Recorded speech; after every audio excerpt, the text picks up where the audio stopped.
저와 여러분에게 주신 생명의 말씀, 주님의 말씀은 이사야 63장입니다.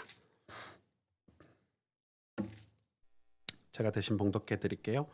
에돔에서 오는 이 누구며 붉은 옷을 입고 보스라에서 오는 이 누구냐?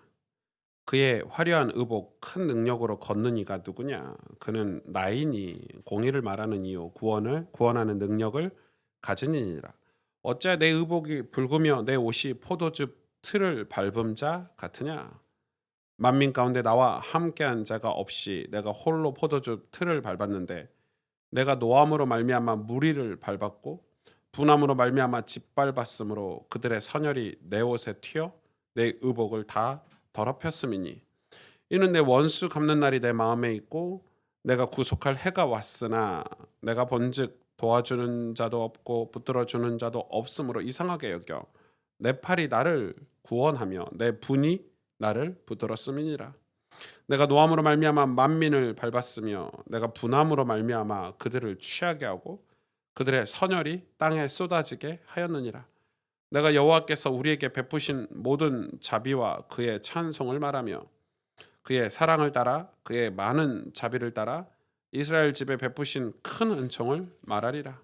그가 말씀하시되 그들은 실로 나의 백성이요 거짓을 행하지 아니하는 자녀라 하시고 그들의 구원자가 되사 그들의 모든 환난에 동참하사 자기 앞에 사자로 하여금 그들을 구원하시며 그의 사랑과 그의 자비로 그들을 구원하시고 옛적 모든 날에 그들을 드시며 안으셨으나 그들이 반역하여 주의 성령을 근심하게 하였으므로 그가 돌이켜 그들의 대적이 되사 친히 그들을 치셨더니 백성이 옛적 모세 때를 기억하여 이르되 백성과 양떼의 목자를 바다에서 올라오게 하신 이가 이제 다시 어디 계시냐?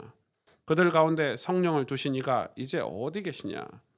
그의 영광의 팔이 모세의 오른손을 이끄시며 그의 이름을 영원하게 하려 하사 그들 앞에서 물을 갈라지게 하시고 그들을 기품으로 인도하시되 광야에 있는 말같이 넘어지지 않게 하신 이가 이제 어디 계시냐?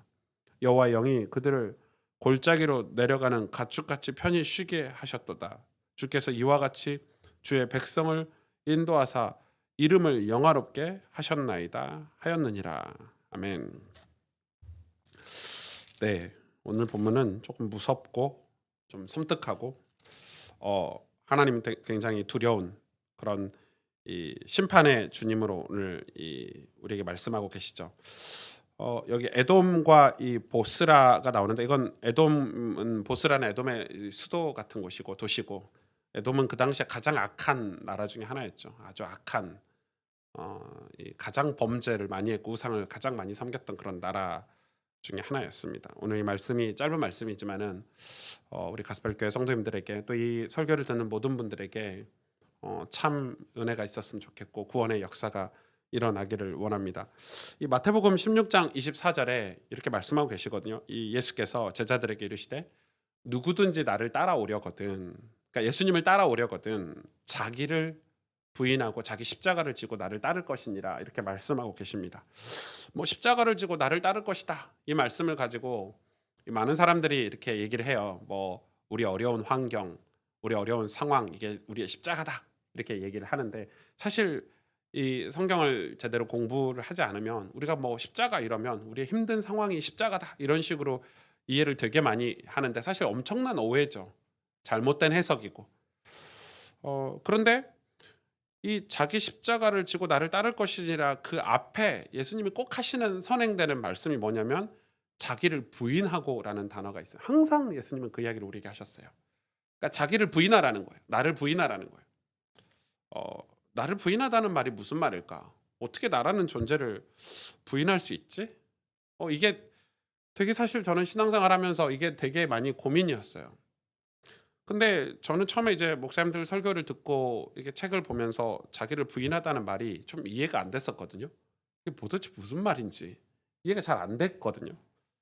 근데 저는 이게 제가 운동도 좋아하고 제가 인생을 살아가면서 또 결혼해서 저희 와이프하고 가정 생활을 이루고 아이들을 키워가면서 이 조금씩 깨닫는 게 있어요. 그게 뭐냐면 힘을 빼야 되는 거구나.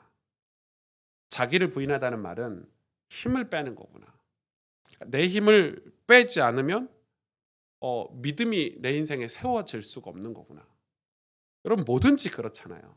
운동도 그렇고 지식을 배우는 것도 그렇고 가정을 꾸리는 것도 그렇고 부부 사이도 그렇고 힘을 빼야 얻을 수 있는 게 있단 말이에요. 배울 수 있는 게 있고. 제가 신학교에 갔는데 여러분 고등학교 3년 그 어린 지금으로 생각하면 진짜 어리잖아요.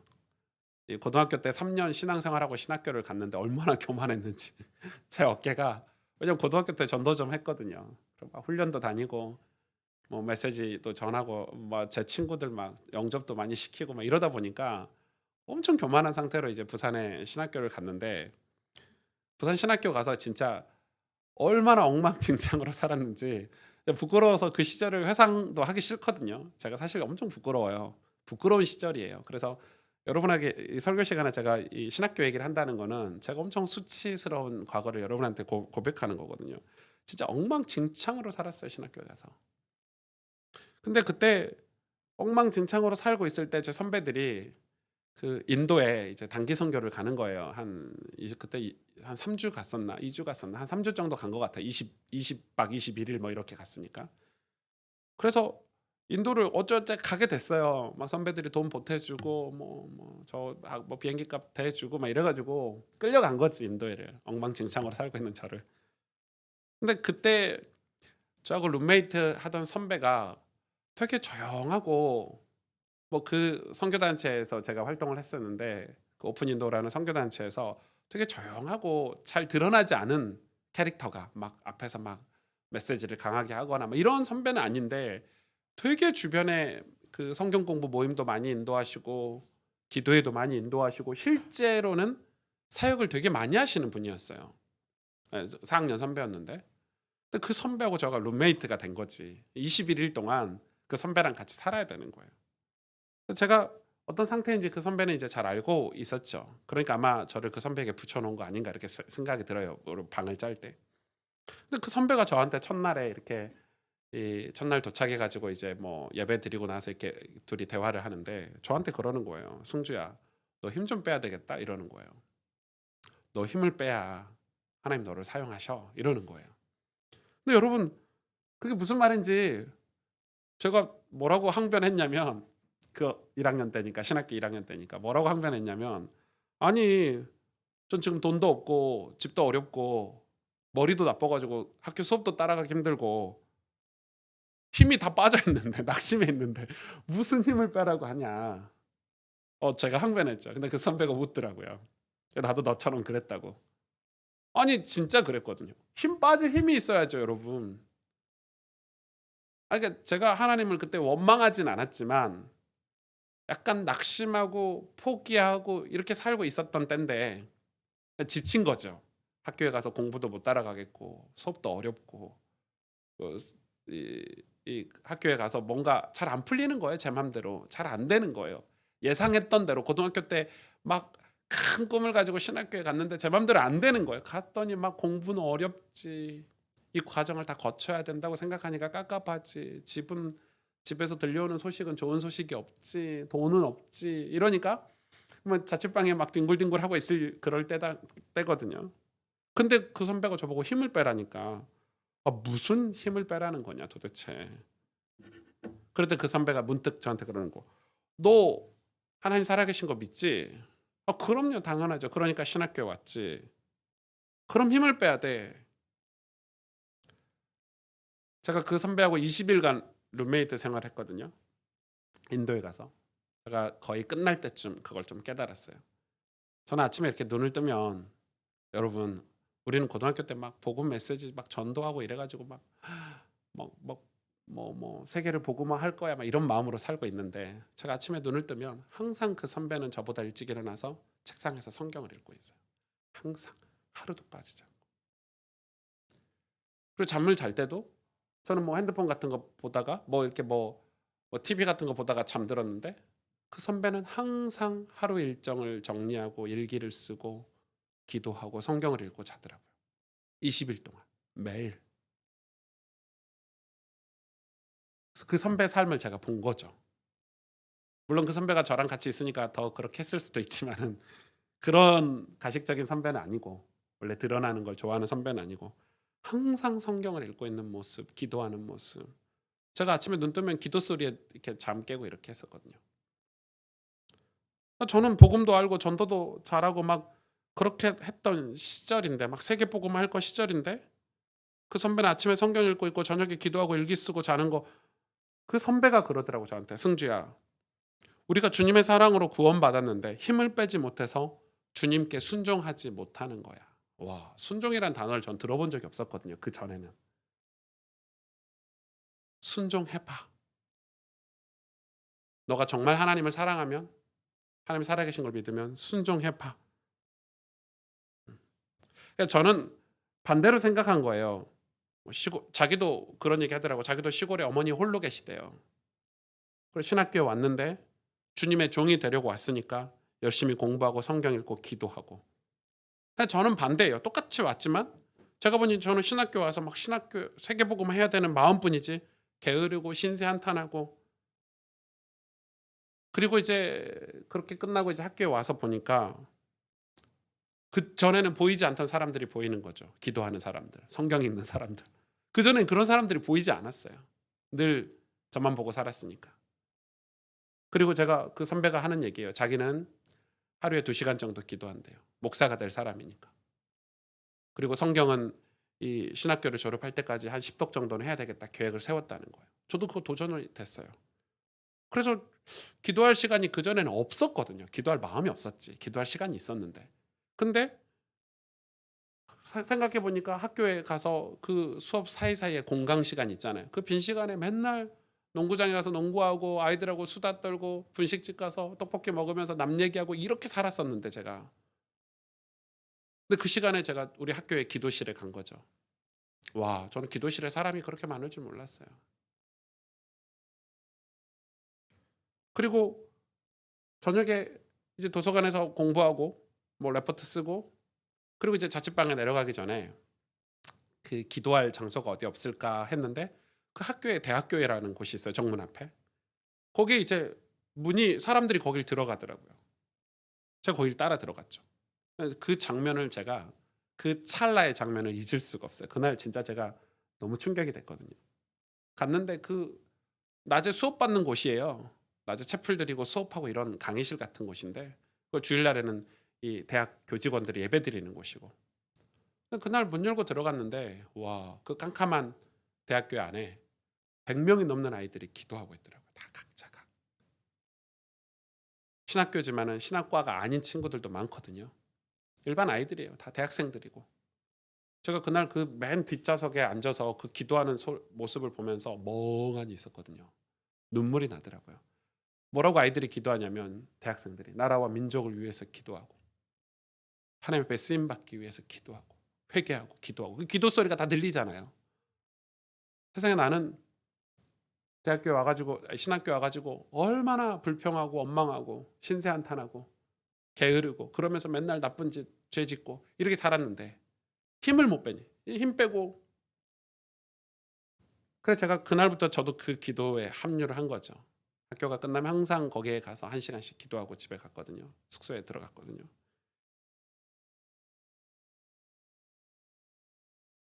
진짜 하나님께 죄송해서 많이 울었어요. 진짜 하나님께 죄송하더라고요. 제가 성경도, 제가 신대원까지 졸업할 때 11독을 했어요. 정확하게 11독을. 원래 20독이 목적이었는데 아마 제가 농구만 아니었어도 한 30독은 했을 거예요. 농구한다고. 농구를 너무 좋아해 가지고. 예. 제가 농구를 정말 너무너무 사랑했어요. 그래서 농구를 꼭 했어야 돼. 하루에 1시간씩은 농구를 했어야 되고. 예, 그것만 아니어서 성경을 더 읽었을 것 같아요. 여러분, 진짜 우리가 힘을 빼고 있습니까? 정말 믿음이 우리의 삶에 세워졌습니까? 믿음이 딱 세워지려면 힘을 빼야 돼요. 여러분, 우리가 하다못해 빵 만드는 기술을 배우려고 해도 빵집에 가서 전문가한테, 빵 만드는 기술자한테 빵 만드는 기술을 가르쳐 주세요. 그러면 어떻게 해야 돼요? 힘 빼야 돼요. 순종해야 돼요. 야, 설거지해. 야, 바닥 쓸어.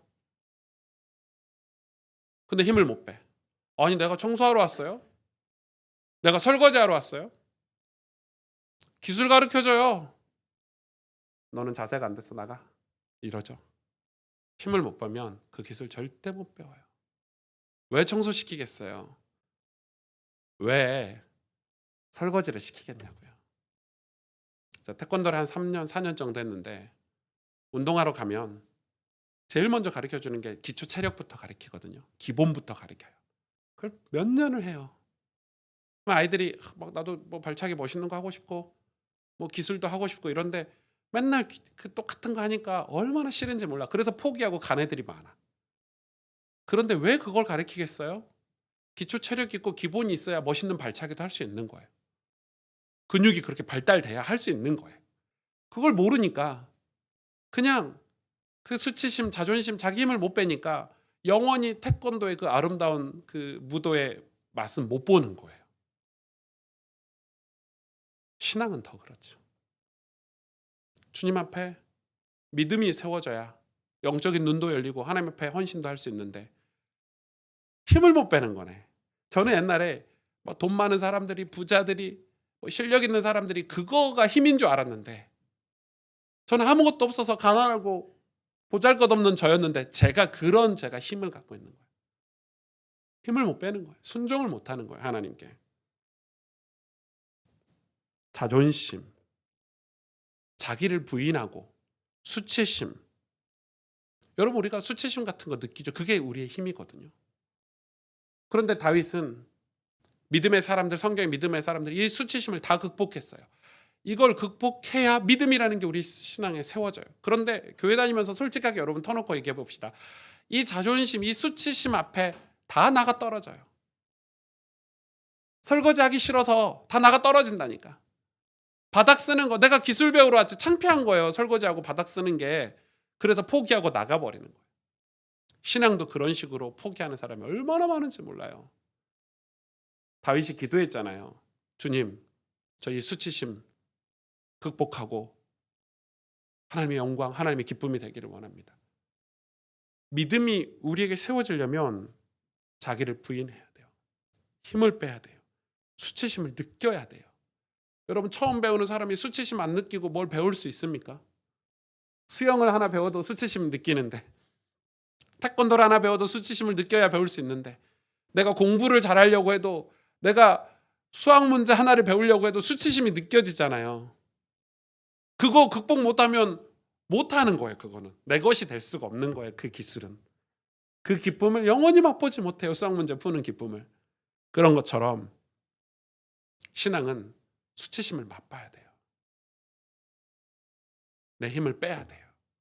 내 인생 주께 맡기려면 하나님 내 인생의 주인으로 일하게 하시려면 주께 내 인생을 맡겨야 돼요. 그걸 성경은 순종이라 그러거든요.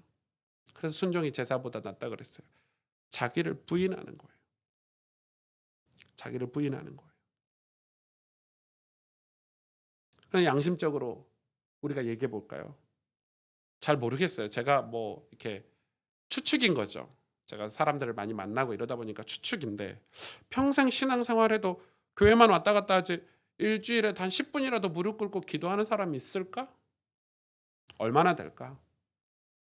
하긴 제 후배 목사 전도사들도 이렇게 이야기하면 성경 일독 안 한 목사들 천지예요, 천지. 그럼 성경 일독을 안 한 목사가 네. 더 이상 말을 안 해야지 하도 욕 먹어가지고. 그게 목사입니까? 관둬야 돼요. 여러분 제과점에 갔는데 빵 만드는 걸 모르는 사람이 빵 만들어 주면 그 빵집 갈 거예요? 안 가죠. 가면 안 돼요. 믿음이 세워지지 않은 사람이 목사가 돼서도 안 되겠지만 여러분 이건 굉장히 중요한 얘기예요. 그런데 그런 게 널렸어요. 널렸어요. 근데 왜 그렇게 안 하고 있냐 다들. 그 수치심, 자존심, 그 힘, 자기를 부인해야 되는데 그걸 못 하는 거예요. 여러분 정말 우리에게 믿음이 세워지려면 수치심이라는 걸 느껴야 돼요. 예수님이 그러셨잖아요. 하나님이 인간의 육신을 입고 이 땅에 오신 것 자체가 수치심이에요. 말이 안 되는 사건이에요. 창조주께서 피조물의 겉옷을 입고 우리를 구원하시려고 이 땅에 오신 것 자체. 그런데 오셔서 어떻게 하셨어요? 어린 양으로 침뱉음 당하셨죠. 조롱 당하셨죠. 십자가 지셨죠. 십자가는 창피한 죄수들, 그러니까 죄수들이 가장 이 범죄, 극악무도한 범죄를 저지른 사람을 십자가 틀에, 왜요? 조롱받으라고 십자가 틀에 매달아 놓은 거거든요. 명예로운 사람을 죽일 때는, 법적으로 죽일 때는 그냥 사형을 시켜요, 조용히. 근데 왜 십자가 틀에 매달아 놓겠어요? 사람들 보라고 며칠씩이 3일씩이나 조롱받으라고, 수치심을 느끼고 죽으라고, 그냥 죽이지 않는 거예요. 그걸 주님이 우리 때문에, 그래서 우리를 구원해 주셨죠. 그런데 우리는 주님 앞에 나와서 우리의 수치심을 얘기하는 거예요. 우리의 자존심을 내세우는 거예요. 연약하니까 자존심을 내세우는 거죠. 여러분, 자존심 내세우는 분들의 특징은 연약하거든요.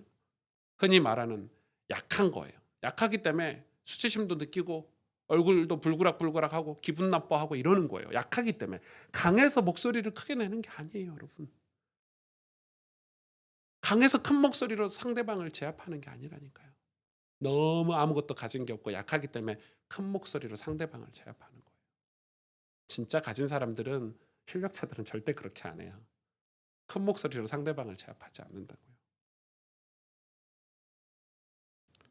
솔직하게 여러분, 우리 신앙생활의 가장 큰 걸림돌이 무엇입니까? 돈입니까? 우리 가족입니까?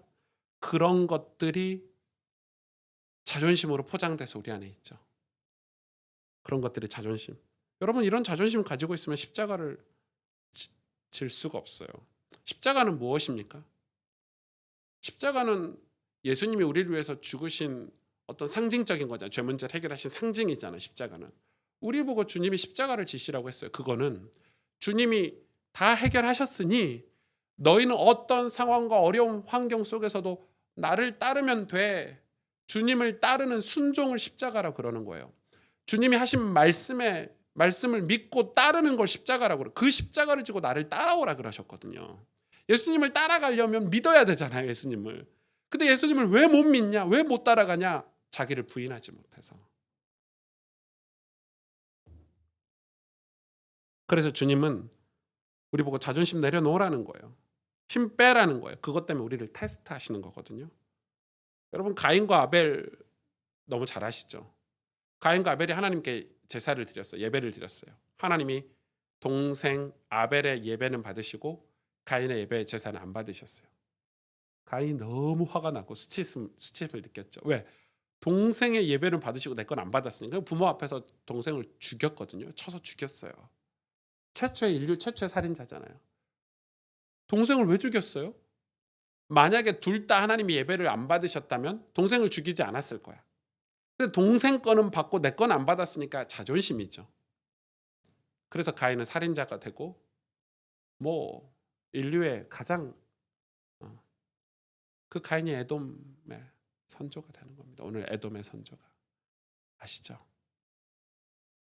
우리 같으면 믿음이 진짜 하나님을 안다면 왜 동생 아벨의 제사는 받고 내 제사는 안 받으셨지? 그건 하나님이 회개할 기회를 주신 거잖아요. 다시 다음에 예배 드릴 때는 하나님 원하시는 걸로 예배 드려야 되겠다. 이게 정상인데 그 수치심에 에돔의 조상인 이 가인은 동생을 살인했어요. 그 힘을 못 빼면 영원히 주님을 못 만나요. 여러분, 이자익 목사님 너무 잘 아시죠? 대전 신학교를 세우시고 한국 초창기에 신사참배 반대운동을 하시고 엄청 훌륭한 목사님인데, 이분이 이 남해 사람인데 남해 살 때 그 바닷가에, 가난한 바닷가에 살 때 2살 때 아버지를 잃었어요. 어머니하고 살다가 어머니도 이 이자익 목사가 12살 때 잃었어요. 이제 고아가 된 거야. 부모가 없어요. 그 시골 바닷가에 할 수 있는 일이 없어요. 그래서 이 사람이 배고프니까 어디라도 가서 살아야 되는데 이 풍요로운 땅, 그러니까 농사가 잘 되는 땅을 가자 해서 어디로 갔냐면 김제평화, 김제를 간 거. 전라도까지 걸어서 간 거. 12살짜리 아이가. 가서 제일 큰 집을 찾은 거예요. 제일 큰 집을 찾아서 딱 갔어요. 가서 뭐라 그랬냐면 너무 배고프고 이 어린 아이가 와가지고 밥 달라고 하니까 저 밥만 주시면, 재워만 주시면 이 집의 종이 되겠습니다. 종이 되겠다. 그래서 종이 됐어요. 스스로. 밥만 먹으면 되니까 열심히. 그런데 그 갔던 집이 조덕삼이라는 사람의 집인데 이 조덕삼이 그때 외국 선교사로부터 복음을 전해 듣고 예수님에 대해서 전해 듣고 예수님을 믿었어요. 얼마나 부자냐면 만석군의 집인데 엄청 큰 집을 가지고 있으니까 그 집 한 칸을 내어놓아서 교회를 만들었어요. 그러니까 성도들이 이렇게 헌금해 가지고 교회를 한 게 아니라 부자니까 그냥 집 한 칸을 내서 거기에 예배당을 만든 거예요. 당연히 이 이자익은 거기서 종이니까 주인을 따라서 같이 예배를 드리면서 같이 자연스럽게 신앙생활을 하게 됐어요. 얼마나 신앙생활을 열심히 하고 잘했는지 그 마을에 있는 모든 사람들이 다 예수를 믿었어요. 교회가 부흥했죠. 가득 찼어요. 그래서 이 선교사님이 이 장로를 지도자를 세워야 되겠다 싶어서 장로를 세우는 투표를 한 거죠. 우리로 말하면 임직식을 한 거죠. 그래서 최종적으로 누가 올라갔냐면 아이러니하게 이 조덕삼하고 이 조덕삼 집사하고 이자익도 집사가 됐는데 두 사람이 장로에 간 거예요. 뭐 자세히 모르겠지만 장로를 한 사람만 뽑기로 했나 봐요. 그래서 갔는데 여러분 투표를 했는데 사람들이 이런 마음일 수 있어요. 아우 조덕삼 집사님은 다 투표하겠지. 그래서 사람들이 그런 반발심으로 이 불쌍한 종이었던 이자익 집사에게 투표를 많이 해서 그런지 몰랐는데 이 선교사님이 이 기록에 그렇게 남겨 있더라고요. 성도들이 카득해서 이 임직자 투표 발표를 하는데 침묵이 흘렀다고 그렇게 기록이 돼 있어요. 왜냐면은 조덕삼 집사는 떨어지고 이자익 집사가 장로가 된 거예요. 여러분 생각해 보세요. 그냥 그런 관계가 아니더라도 두 사람 중에 한 사람이 떨어지면 창피하고 수치심 느껴서 교회 떠난 사람들 많잖아요. 여러분 임직자 투표 때 떨어져서 교회 안 다닌 사람 얼마나 많아요. 잘 떨어진 거지. 그런 분들은 장로가 되면 안 되는데. 그러니까 여러분 그래 되니까 얼마나 이제 성도들이 난리가 났겠죠. 아 이제 이 교회 이 예배당 못 쓰나? 이런 생각부터 큰일 났다. 왜 조덕삼 집사가 떨어졌냐? 다들 정적이 흐르고 이제 뭐 걱정하고 이러고 있을 때 조덕삼 집사가 뚝뚝 걸어 나오는 거야. 얼마나 놀랐겠어요. 나와서 하는 말씀이 이러는 거예요. 이자익 집사는 믿음이 좋고 교회를 잘 섬길 수 있는 덕을 가지고 있고 성실하고 훌륭한 분입니다. 저분이 장로가 되는 게 마땅합니다. 저는 저 장로님을 잘 모시겠습니다. 끝난 거죠. 그리고 다음번 임직식 때 당연히 조덕삼 집사님은 장로가 됐죠. 이 조덕삼 장로가 돼서 또 뭘 한 줄 아세요? 이 이자익 장로님이 너무 총명하고 믿음이 좋고 기도를 많이 하니까 또 선교사님이 언제까지 한국에 계실 수 없으니까 이 이자익 장로를 평양신학교에 보냈어요. 전적으로 조덕삼 장로가 자기의 개인 돈으로 신학교를 다 지원하고 서포트하고 보내서 신학교 교육이 딱 마칠 때 그 교회 담임 목사로 부른 거예요. 이자익 목사를. 여러분 놀랍지 않으세요? 종이에요, 종. 그리고 평생 그 목사님을 섬기고 모시고 다니면서 부흥회를 다니고 그래서 이 목사님이 신사참배 반대운동을 하고 노예 총회장을 하면서 얼마나 많은 일 신학교 대전 신학교를 세웠으니까 여러분 그때 조덕삼 집사가 자기를 내려놓지 않았다면 이런 역사는 일어날 수 없겠죠. 우리의 수치심, 자존심 사실 우리가 교회를 다니고 신앙생활하면서 우리가 정말 주님을 위한 건가 그 조덕삼 집사 그런 얘기를 했어요. 이자익 목사에 대한 얘기를 하면서 자기가 그런 얘기를 했어요.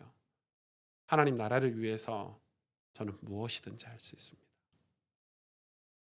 주의 복음을 위해서 저는 무엇이든지 할 수 있습니다. 여러분 힘을 빼야 믿음이라는 걸 시작할 수 있어요. 그런데 평생 교회 다니면서 믿음이라는 걸 한 번도 가져보지 못하는 거예요. 수영장 가서 그 수영 강사님이 가르쳐준 그 기술 훈련 하기 싫으니까 갔다가 말고 갔다가 말고 갔다가 말고 죽을 때까지 수영 못 배운 거하고 똑같은 거예요. 교회를 갔다가 믿음이 세워지려고 하는 하나님의 테스트 통과 못하고 테스트 통과 못하고 테스트 통과 못하고 평생 살면서 주님을 위해 살아보지 못하는 거예요. 십자가 보혈의 은혜에 감사하고 기쁘고 그래야 되는데 그 자존심 때문에 거듭남을 경험해보지 못하는 거예요. 그 힘 때문에 자기를 부인하지 못해서 우리는 언제 믿음이 내 인생에 세워질까? 어떻게 하면 하나님 앞에 영광스러운 삶을 살 수 있나? 여러분 교회 교족부에 이름이 올라간다고 천국 갑니까? 천국은 믿음으로 가는 곳이에요. 믿음으로 가야 돼요. 그 믿음이 세워지지 않으면 천국을 못 가요, 여러분. 죄송하지만. 목회하는 입장에서 교족부에 사람이 많으면 기분이 좋습니까? 별로 안 좋습니다. 믿음으로 사는가 우리 성도님들이, 우리 집사님들이, 우리 권사님들이, 장로님들이, 우리 청년들이 진짜 믿음으로 사는가? 그게 목사가 가져야 될 정말 관심이거든요.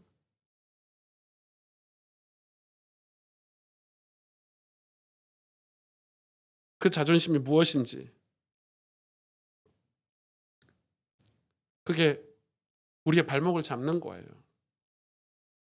힘을 빼지 못하니까. 누가 힘을 빼지 못하게 하죠? 마귀가 아담과 하에게 와서 그랬잖아요. 너 하나님처럼 될 수 있어. 힘줬죠.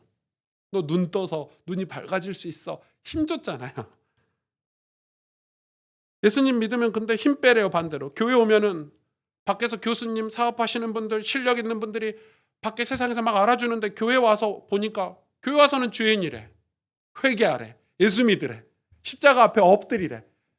야, 거기서부터 다 포기하는 거예요. 예수님 못 믿는 거예요.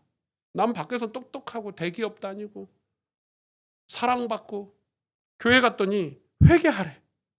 왜 알아주지 않는 거야 나를 교회는? 이렇게 얘기하는 거예요. 그런데 만약에 여러분 교회가 그런 복음과 십자가를 얘기하지 않고 밖에서 활동하던 걸 와 진짜 귀한 분이 오셨네요. 야, 당신 이러면 그런 교회는 도망가야 돼요, 여러분. 그건 교회가 아니에요. 종교기관이지. 힘 빼고 주님께 맡겨야 돼요. 상황이나 어려움, 사람이 십자가가 아니잖아요. 그 속에서 주님을 따르는 것이, 주님의 말씀에 순종하는 게 십자가죠. 그 순종이 믿음이고 그 믿음이 십자가예요. 우린 십자가 믿음을 가지고 있어야 돼요.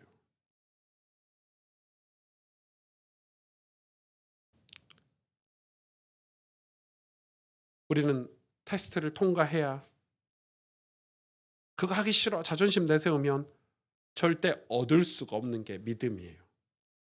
하나님도 우리를 테스트하시는 거예요. 이 아이에게 내 영광을 맡겨도 될까? 내 기업을 맡겨도 될까? 이 아이에게 한 영혼을 맡겨도 될까? 그런데 우리는 하나님 그런 말 하지 마시고 테스트하지 마시고 기술이나 빨리 가르쳐 주세요. 축복받는 방법이나 좀 가르쳐 주세요. 이렇게 하고 있는 거예요. 힘 빼야죠. 신앙은 힘을 빼는 거예요. 여러분, 우리가 힘을 가지고 있으면 무릎 꿇지를 못해요, 주님 앞에. 우리가 힘을 가지고 있으면 성경을 못 읽어요. 왜 성경을 못 읽는 줄 아세요? 힘이 있어서 그래요. 힘이 있어서 매일 성경을 못 읽는 거예요. 여러분, 힘없는 사람이 성경을 읽지 힘 있는 사람은 성경 못 읽어요. 우리는 반대잖아요. 저 사람 영적으로 힘없으니까 성경 못 읽네 이렇게 얘기하지만 그거 반대예요. 힘 때문에 성경 못 읽는 거예요. 진짜 힘 빼고 주님께 내 인생을 맡긴 사람은 성경 안 읽을 수가 없어요. 왜 힘을 빼야 되죠? 하나님은 우리의 심판주이시고 구원자이시기 때문에. 심판주이신 예수 그리스도에 대해서 오늘 이야기하고 있어요. 오늘 1절에 보니까 에돔에서 오는 이 누구며 붉은 옷을 입고 보스라에서 오는 이 누구냐? 그의 화려한 의복 큰 능력으로 걷는 이가 누구냐? 그는 나이니 공의를 말하는 이요 구원하는 능력을 가진 이로다. 그러니까 지금 어떤 말씀을 하고 계시냐면 에돔은 그 당시에 가장 악한 나라고 보스라는 완전히 타락한 도시거든요. 가인의 후손들 아닙니까? 거기를 지금 심판하고 오시는 거예요. 얼마나 심판했냐? 그 사람들의 피가 자기 옷에, 예수님 옷에 다 튀겼대요. 전멸시키고 오신 거예요. 지금 이게 요한계시록 19장에도 나와 있어요. 여러분, 앞으로 우리 시대에도 이런 일이 벌어져요. 예수님이 다시 재림지로 오실 때, 우리는 예수님이 재림지로 오실 때 우리 막 사랑하시고 두 팔 벌려서 고생했다 이렇게 오실 것 같죠? 아니요. 심판주로 오세요. 이 땅에 예수님은. 우리가 착각하잖아요. 우리가 신앙생활하면 정말 예수님이 너를 사랑해 뭐 이러면서, 아니요. 심판부터 하세요. 구원하기 위해서 먼저 선행돼야 될 조건은 뭔지 아세요? 심판이에요. 심판 없이 구원이라는 건 있을 수가 없어요. 상식적으로도 그건 말이 안 되는 거예요. 뭔가를 우리가 얻으려면 테스트가 있어야 돼요. 과정이라는 게 있어야 돼요. 시험이라는 게 있어야 돼요. 하다못해 자동차를 한 대 선물 받으려고 해도 운전면허를 따야 돼요. 여러분, 성경은 예수님이 우리를 사랑하시고 우리를 좋아하시고 오냐 너밖에 없어 이렇게 할 것 같지만은 성경은 이야기하고 있어요. 심판주로 먼저 오세요. 에돔을 심판하고 이스라엘 백성에게 와서 얘기하시는 거예요. 왜 네 옷이 붉으며 네 옷이 포도즙 틀을 밟는 자 같으냐? 그 말은 무슨 말이에요? 너희도 심판하겠다 이 말이에요. 무슨 말이에요? 이스라엘은 이렇게 생각했을 거예요. 우리는 선민이 하나님의 선민이야. 우리가 무슨 짓을 해도 하나님 우리를 심판하지 않으실 거야. 하나님 우리를 사랑하시는데 어떻게 사랑하시는 당신의 자녀를 심판할 수 있어? 라고 생각하고 있었을 거예요. 그래서 무슨 짓이든지 다 했을 거예요. 그런데 오늘 주님은 에돔을 심판하시고 오신 주님이 이스라엘도 심판하시겠다고 하셨어요. 무서운 말이죠. 교회 교족부에 이름 올라가 있다고 구원받는 거 아니라니까요, 여러분. 그런데 요한계시록에도 말씀하고 계세요. 요한계시록 19장 15절에 그의 입에서 예리한 검이 나오니 그것으로 만국을 치겠고, 뭐라고 얘기하십니까? 친히 그들을 철장으로 다스리며 또 친히 하나님 곧 전능하신 이의 맹렬한 진노의 포도주 틀을 밟겠고. 똑같은 말씀이죠. 오늘 이사야도 포도주 틀을 밟는다고 하시잖아요. 포도주 틀에 넣고 죄인들을 밟아버리신다는 거거든요. 근데 주님이, 하나님이 백마 타고 이 땅에 오시는데 우리는 예수님이 세마포 옷 입고 백마 타고 이 땅에 오시면 재림주로 오시니까 두 팔 벌려 환영해야 되는데 무서운 말, 그 입에 예리한 검이 나와서 만국을 치겠다는 거예요. 그들을 철장으로 다스리겠대요. 맹렬한 진노의 포도주 틀을 밟으시겠대요. 전쟁이 일어난다 그랬어요. 아마겟돈. 왜요? 그걸 저항하니까. 여러분, 굉장히 중요해요. 죄악으로 물든 에돔을 심판하고 오시는데 이스라엘 백성도 지금 죄악으로 물들어져 있다는 거예요. 무서운 말씀이에요, 여러분. 지금 구원은 항상 심판과 함께 이루어져요. 그래야 구원이에요. 심판 없이 구원도 없어요. 우리는 예수님이 우리에게 오셔서 무조건 사랑해 주시고 구원해 주신다고 하지만 그건 틀린 거예요. 무조건이라는 건 없어요. 무조건이라는 건. 주님은 이스라엘 백성을 구원하시기 위해 그들의 죄악을 먼저 심판하셨어요. 그리고 테스트하셨어요. 그것이 바벨론 포로 생활이에요. 그리고 회개하게 하셨고, 그런 이스라엘 백성, 믿음이 세워진 이스라엘 백성에게 성벽 재건, 다시 말해서 하나님 나라를 맡기셨어요. 하나님 나라를 아무에게나 맡기시지 않는다 이거예요. 실제로 주님이 재림하실 때도 이 땅은 심판이 먼저예요. 그 심판을 견디는 자가 구원받는다고 성경은 이야기하고 있어요. 그 심판을 견디는 자가 구원받는다고. 그 심판을, 그 핍박을 견디는 자, 누가 견디냐? 성경은 얘기하고 있어요. 주님을 사랑하는 자가. 다시 말해서 자기를 부인하고 자기 십자가를 지고 주님을 따르는 자가 심판도 견디는 거예요. 수치심을 견디는 거예요. 난 죄인이지.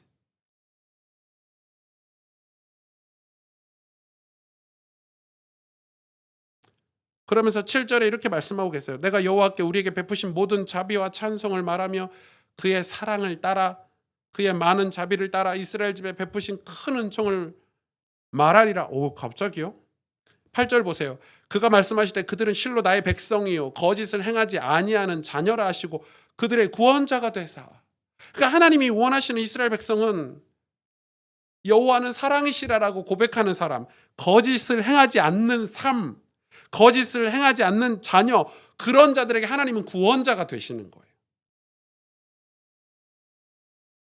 그들의 모든 환난에 동참하시기 때문에 9절에 보니까 그들의 모든 환난에 동참하시고 자기 앞에 사자로 하여금 그들을 구원하시며 그들의 사랑과 그들의 자비로 그들을 구원하시고. 보십시오, 여러분. 이 고백을 하게 만드시는 거예요.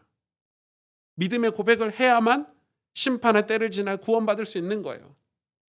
하나님 사랑을 느끼는 믿음이 세워져야 구원이라는 걸 받는 거예요.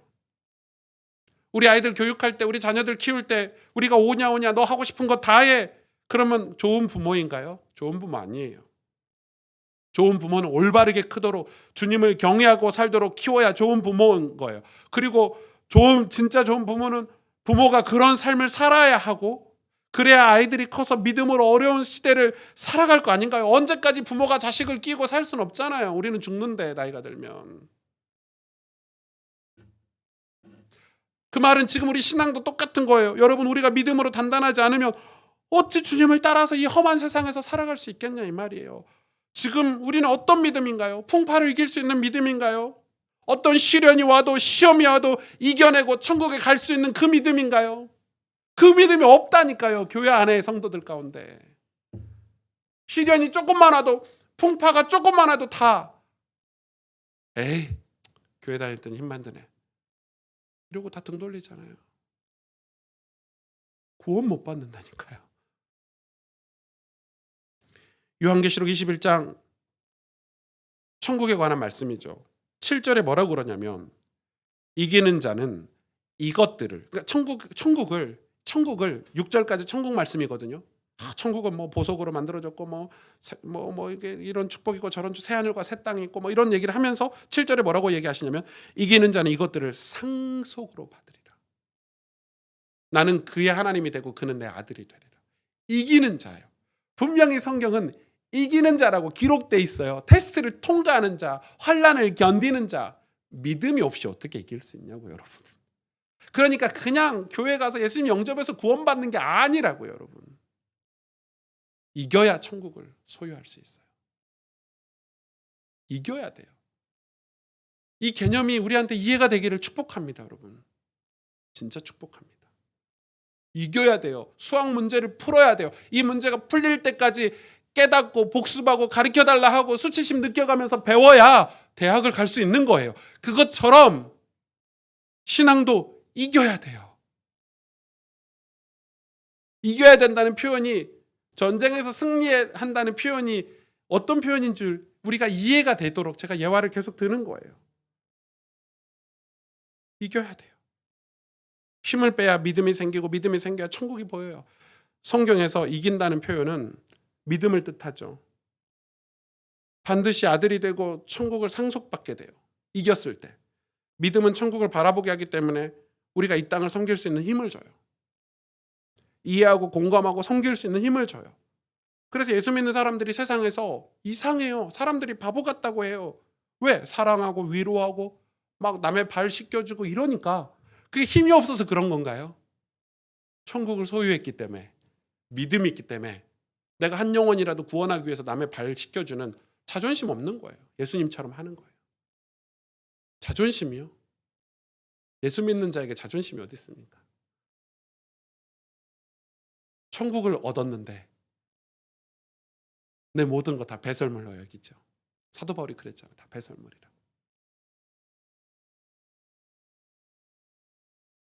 그런데 이스라엘은 이런 말씀을 주셨는데 10절에서 14절에 보니까 이렇게 말씀하고 있어요. 그들이 반역하여 주의 성령을 근심하게 하였으므로 그가 돌이켜 그들의 대적에서 친히 그들을 치셨더니 하나님 그들을 치셨거든요. 심판하셨다 이 말이죠. 11절에 백성이 옛적 모세 때를 기억하여 이르되 백성과 양떼 목자를 바다에서 올라오게 하시니까 이제 어디 계시냐. 지금 이스라엘이 어떤 상황이냐면요. 하나님이 이스라엘이 죄 때문에 심판하셨는데 이스라엘 백성이 뭐라고 과거를 회상하냐면 아니 하나님 애굽에서 우리를 구원하셨던 하나님 바다를 가르셨던 하나님 우리에게 성령을 주시고 여호와의 영광의 발로 모세를 오른손으로 이끄시고 우리를 광야에서 승리하게 하셨던 하나님 물이 반석이 갈라지고 물이 나오게 하신 하나님 그 하나님 어디 가셨냐고 지금 따지는 거예요. 지금 자기들이 오늘 신앙생활 똑바로 안 하고 있으면서 내가 옛날에 신앙생활 할 때 나와 함께 하셨던 하나님 어디 계십니까? 라고 심판하신 하나님 앞에 지금 반역하는 거예요. 이해가 되십니까? 무슨 말인지. 완전히 과거에 사로잡혀 있는 거죠. 과거를 회상하고 있는 거예요.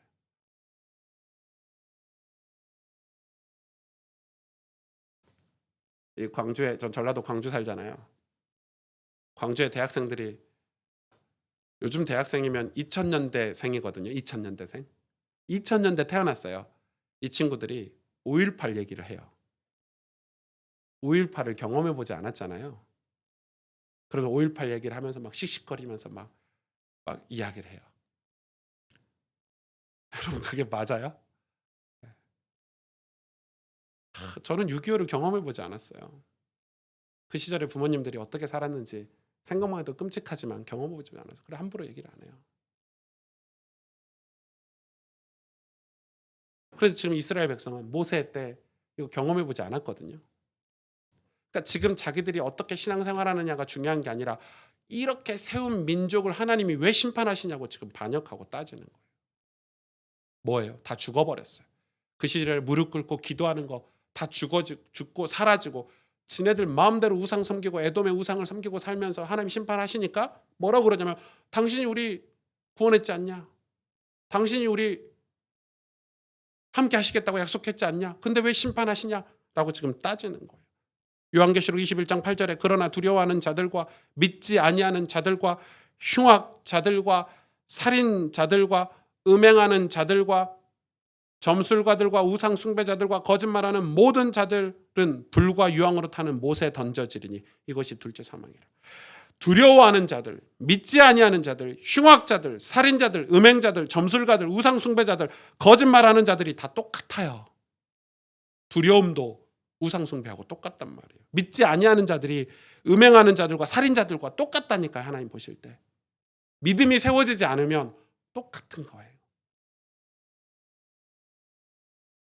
과거를 회상하면서 하는 짓은 두려워하죠. 믿지 않죠. 그러면서 뒤로는 흉악하고 살인하고 음행하고 점술과 우상숭배 거짓말 다 뭐라고요? 성경은 지옥 간다고 기록하고 있어요.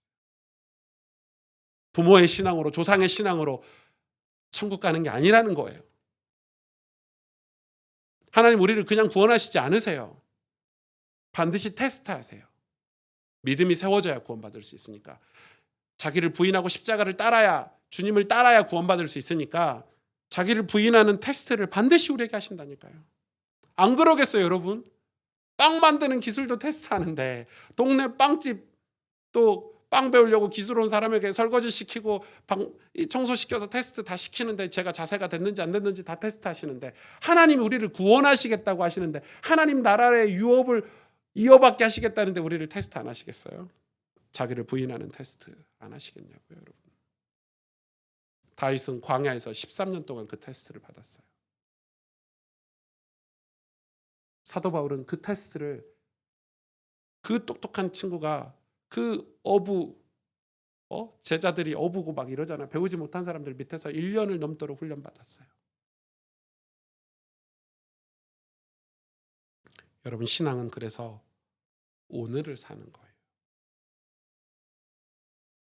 여러분 이게 그냥 신앙은 오늘을 사는 거야 이게 아니잖아요. 지금 오늘 본문 말씀으로 오늘 설교로 오늘을 왜 살아야 되는지를 확인해야 돼요. 제가 대학교 때 오늘을 사는 걸 다 잃어버렸거든요. 과거에 매여서 난 고등학교 때 전도 좀 했는데 꿈은 얼마나 큰지 난 세계복음 할 거야. 그런데 오늘 성경 한 장 안 읽는 삶을 살았단 말이에요. 하나님 앞에 무릎 꿇고 기도 한번 하지 않는 그런 교만한 삶을 살았단 말이에요. 마태복음 21장 33절에 43절에 보니까 이 비유가 있잖아요. 한 집 주인이 포도원을 만들어서요. 거기에 망대도 짓고 포도즙 짜는 틀도 만들고 거기를 농부들에게 맡기고 타국에 갔어요. 그래서 열매 거둘 때가 돼서 이제 주인이 그 열매를 조금 받으려고 종을 보낸 거지. 농부들이 그 종을 죽였어. 왜 죽였냐? 돌로 쳐서 죽였어. 그러니까 이제 그 포도 열매가 주인한테 줄 걸 당연히 줘야 되는데 안 주고 갖고 있으니까 더 많아지잖아요. 욕심이 더 생기죠. 그 다음에 주인이 더 많은 종을 보냈어. 그 더 많은 종을 더 죽였어. 다 죽였어. 그래서 나중에는 주인이 자기는 갈 상황이 아니니 자기 아들을 보냈어. 친아들을. 포도원 주인의 아들이면 포도원 주인이잖아요. 농부가 서로 얘기했어요. 주인의 아들은 이 포도원의 상속자니까 저 아들을 죽이면 이 포도원은 우리께 될 거야. 이런 멍청한 생각을 한 거예요. 그게 지금 구약이잖아요. 하나님이 선지자를 보냈는데 이스라엘이 다 죽였잖아요. 그리고 예수님 보내주셨는데 예수님도 죽였죠. 지금 이스라엘 민족을 두고 하신 비유예요. 포도원 주인을 보냈는데 포도원에서 쫓아서 죽여버렸어요. 그러면 포도원 주인이 올 때 그 농부들은 어떻게 하겠냐? 칭찬하겠냐? 너희가 잘 살고 있구나. 포도원에서 열매 많이 얻어서 행복하게 살고 있겠냐? 이렇게 말하겠냐? 41절에 보니까 그들이 말하되 그 악한 자들을 진멸하고 포도원은 제때 열매를 바칠 만한 다른 농부들에게 새로 줄 터이니. 예수께서 이르시되 너희가 성전의 건축자들이 버린 돌이 모퉁이의 머릿돌이 되었나니 이것은 주로 말미암아 된 것이요 우리 눈에 기이하도다 함을 읽어본 일이 없느냐. 그러므로 내가 너희에게 이르노니 하나님의 나라를 너희는 빼앗기고 그 나라의 열매 맺는 백성이 받으리라. 주인에게 바치는 새를 바치는 사람, 주인을 섬기는 사람에게 그 포도원을 하나님 주시겠다는 거예요. 그러나 종을 죽이고 아들을 죽인 그 포도원의 농부들은 하나님이 주인이 오셨을 때 진멸하시겠대요. 이 비유를 묵상하면서 우리가 오늘을 어떻게 살고 있어야 되는지. 여러분, 우리 자존심, 힘 이거 빼지 못하니까 주인을 기만했잖아요. 이 농부들인 거예요. 농부들. 이스라엘 백성들인 거예요. 하나님을 믿지 못하니까, 힘을 빼지 못하니까 완전 오만하고 주인이 없다고 생각해서 포도원이 자기 건 줄 알고 포도원 열매가 자기 거라고 생각하고 오만하고 교만한 거죠. 하나님 반드시 심판하시겠다고 성경 기록하고 있어요. 여러분, 그러니까 이스라엘처럼 이렇게 과거에 빠져 있고 과거를 회상하고 그리고 미래에 허황된 꿈을 꾸고 있는 이스라엘 백성처럼, 그런데 이스라엘은 진짜 오늘은 하나님을 섬기는 오늘이 아니었어요. 오늘은 하나님의 말씀을 외면하고 살고 오늘은 기도하지 않고 산 거예요. 여러분, 오늘을 그렇게 살지 않는데 그 과거가 어떻게 축복이 될 수 있고, 오늘을 그렇게 살지 않는데 어떻게 그 미래가 우리에게 실제로 다가올 수 있겠어요? 그거는 그런 일이 벌어질 수가 없는 거예요. 여러분, 우리는 오늘을 살아야 돼요. 오늘 성경을 읽고 오늘을 기도를 하고 오늘 우리가 해야 될 일을 해야 되는 거예요. 우리가 주님께 정말 우리 인생을 맡겼다면 내 자존심 버리고 하나님 말씀에서 순종하는 오늘을 살아야 돼요. 우리 그래야 돼요. 별거 아닌 것 같지만 그게 진짜 별거 아닌 것 같다고 얘기해요. 오 목사, 비전은 커야지, 꿈을 크게 가져야지, 세계복음화 해야지, 그런 소리 하지 마세요. 그러면서 오늘을 다 잃어버리자. 오늘을 살지 않는데 어떻게 그게 우리에게 올 수 있어요? 하나님의 계획이, 하나님 뜻이, 신실한 뜻이. 제가 뭐 세계복음화를 붙잡는다고 세계복음화를 할 수 있으면 그건 하나님 계획이에요. 그 일에 나는 조금이라도 한 귀퉁이라도 쓰임받을 수 있다면 제 인생은 축복이겠지만 그것도 모르는 일이에요.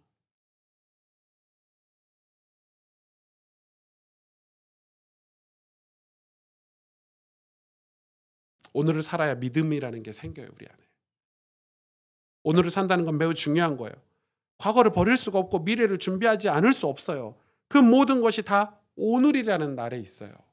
오늘을 살 때 빛나게 준비되어지고, 그런데 우리는 과거에 매여서 오늘을 못 살아요. 자꾸 과거 얘기를 해요. 이스라엘 백성들이 과거에 홍해를 가르고 과거에 광야에서 물이 나왔고 이야기를 계속하는 거예요. 지금 바벨론의 포로가 됐는데 그럼 어떻게 해야 돼요? 그 시절에 모세는 어떤 믿음을 가지고 어떤 오늘을 살았는지 우리도 그 신앙을 가져야 되는데, 그리고 헛된 미래 때문에 오늘을 살지 못하는 사람들도 많아요. 교회 다니면서. 너무 허황됐어, 꿈이. 그리고 그 꿈대로 오늘을 살지 못해. 그거는 그래서 시험 들고 그래서 수치심을 느끼고 하나님이 내 기도 안 들어주셨다고 실제는 기도를 안 했거든요. 하나님이 내 기도 안 들어주셨다고 하는 분들 제가 만나면 팩트로 얘기하잖아요. 당신 기도 얼마나 했어요? 기도 안 했어요. 기도 안 해놓고 기도 응답 안 받았대. 대부분은 사실 딱 펼쳐보면요, 기도 안 했어요. 여러분 일주일 동안 10분이라도 무릎 꿇었습니까? 솔직하게 얘기해 봅시다. 이건 중요한 문제니까. 여러분 일주일 동안 몇 분이나 기도하십니까? 아니, 하루 말고 일주일에 10분이라도 무릎 꿇습니까? 아버지 하나님 앞에? 아닐걸요. 제가 알기로는 모르겠어요. 제가 뭐 다 통계를 내보진 않았으니까. 성도들의 50% 이상이 단 한 번도 성경 한 번 펼치지 않고 하나님 앞에 무릎 한 번 꿇지 않고 일주일 그냥 지나가요. 그런데 무슨 구원을 받을 수 있고, 그런데 무슨 하나님이 함께 하시고 하나님 축복 주시겠다고 무슨 그런 말 할 수 있어요.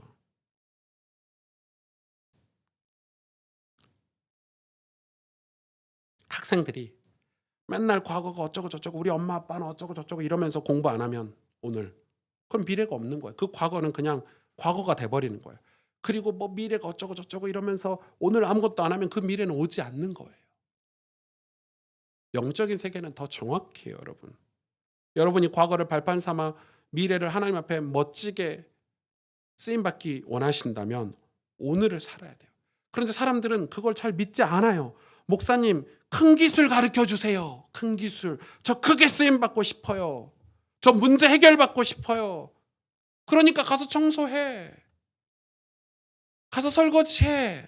그 말이 너무 자존심 상해서 아니 난 교회 와가지고 큰 응답 받고 싶고 크게 쓰임 받고 싶은데 이 뭐 맨날 성경 읽으라 그러니까 때려치고 돌아가는 거야. 자존심 상해서. 다 드러나니까. 신앙생활 안 하는 거 다 드러나니까. 오늘 어떻게 사는지 다 드러나는 게 너무 수치스러운 거예요. 그걸 드러내야 여러분 믿음이 우리 인생에 세워지고 그게 드러나야 하나님이 함께 하시는 삶을 살 수 있다니까요. 다른 교회 가서 그럼 됩니까? 다른 나라 가면 됩니까? 숨기고 산다고 그게 됩니까, 여러분? 영적인 세계가 얼마나 정확한지 아셔야 돼요. 영적인 세계가. 힘을 빼지 못하니까 하나님 말씀에 순종할 수 없고 순종하지 못하면 주님을 따라갈 수가 없어요. 여러분 성경 십독 해보셨어요? 성경 일독만 해도요 눈이 열려요. 목사님 설교 듣는 게 달라요. 성경을 아무것도 모르고 목사님 설교 듣는 거하고 성경을 십독 정도 하고 메시지를 듣는 게 다르다니까요. 당연히 다를 수밖에 없죠. 매일 1시간씩 기도 생활 해보셨어요? 그러면 기도를 하루에 1시간씩 하잖아요. 정말 마음에 그 오묘한 기쁨과 감사가 있어요. 뭐 이렇게 표현할 수 없는. 그 안에 모든 내 아픔이 치유가 되고 위로가 되고 그 시간에 하나님이 나와 함께 하시는 게 진짜 감사가 되고 그래요. 뭐 특별한 응답이 오는 건 아니에요.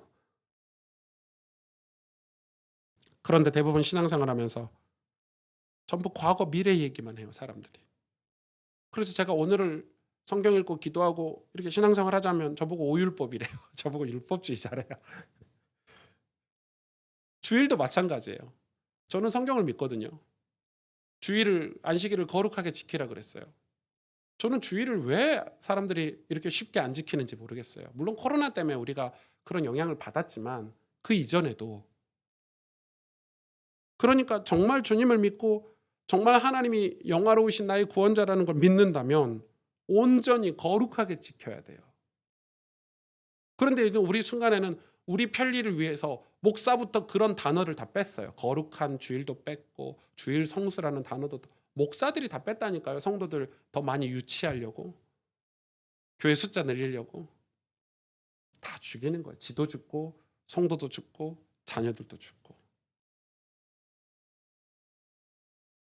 다 자기들 마음대로 살면서 신앙생활했다고 하는 거예요. 하나님은 이스라엘을 구원하기 원하셨어요. 하나님이 이스라엘을 진짜 사랑하셨어요. 그래서 에돔을 심판하고 오셔서 악의 무리들을 심판하고 오셔서 이스라엘도 심판하셨어요. 테스트 하셨다는 거예요. 테스트.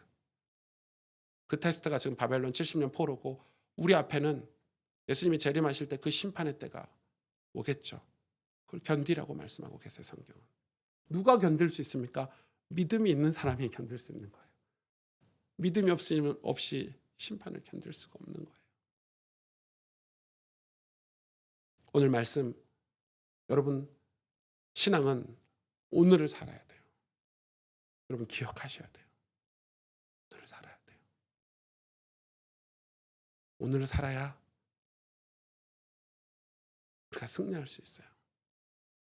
오늘을 살려면 말씀에 순종해서 오늘을 살려면 자기 의를 버려야 돼요. 자기를 부인할 수 있어야 돼요. 그래야 오늘 내가 하나님께 내 인생을 맡길 수 있는 거예요. 같이 기도하겠습니다.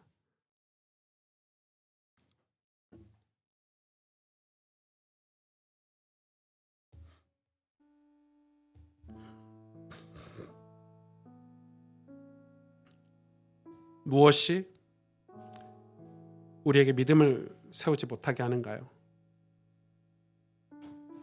성경은 우리에게 자기를 부인하라고 말씀하고 계시죠. 힘을 빼라는 거예요. 자존심, 의, 고집 그게 교만과 오만이 돼서 주님을 따르지 못하게 하고 십자가를 따르지 못하게 한다고 성경은 기록하고 있는 거예요. 믿음이 세워지지 않으니까 그냥 교회만 다니는 종교인으로 살고 있는 거죠. 저는 우리 교회가, 저희 성도님들이 주님께 맡긴 인생이 되기를 원해요. 내 힘을 빼고 주님을 따르는 믿음을 얻어서 승리하는 신앙생활이기를 원해요. 그러기 위해서 오늘을 우리는 잘 살아야 돼요. 오늘 주님 앞에서 살기를 원해요. 오늘 주의 말씀에 순종해서 살 수 있는 힘이 우리에게 있기를 원해요. 오늘 구원의 은혜를 경험하고 기뻐하며 오늘 주님을 전하며 살 수 있도록, 별거 아닌 것 같지만 우리는 오늘 성경을 펼치고, 별거 아닌 것 같지만 오늘 주님 앞에 기도하며 그렇게 살아야 돼요. 안 그러면 평생 신앙생활을 경험하지 못하고 그 하나님이 나와 함께 하신다는 사실을 알지 못하고 그냥 껍데기로 신앙생활하다가 우리는 죽어야 될 수도 있어요. 주님,